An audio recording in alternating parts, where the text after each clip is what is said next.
Friends, I think of it. I think of all the times that little blind boy asked his mother, "Mom, why am I blind?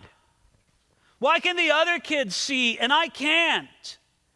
And I wonder if the mother ever felt like she had a good answer. But Jesus explained it.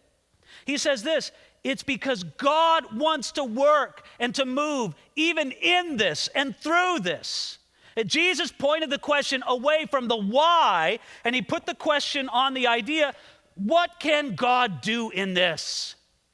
And what God can do is he can show himself mighty in the condition of a man who's born blind. Now, I don't mean to spoil the story, but you know how God's going to do it in this specific man? He's going to heal him of his blindness.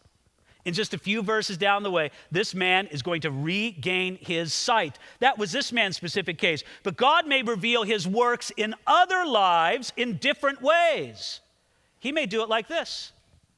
Someone who remains blind, but God gives them a joy and an endurance and a faith in their life that is undeniably the work of God in them, and people see it and take note.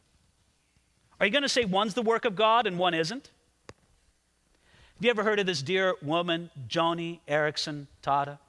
Joni Eareckson Tada is a precious woman who in her teens had a diving accident and became a virtual quadriplegic.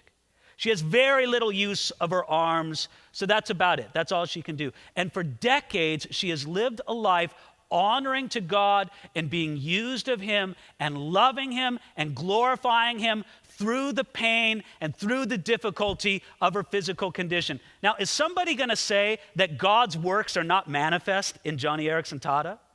No way.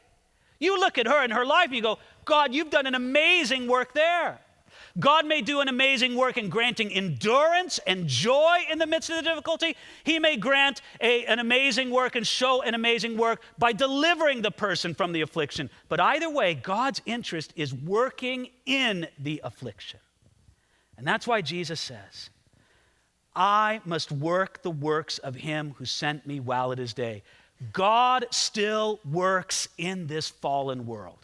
It's things he wants to accomplish. There are things he wants to do, and he hasn't given up on the world.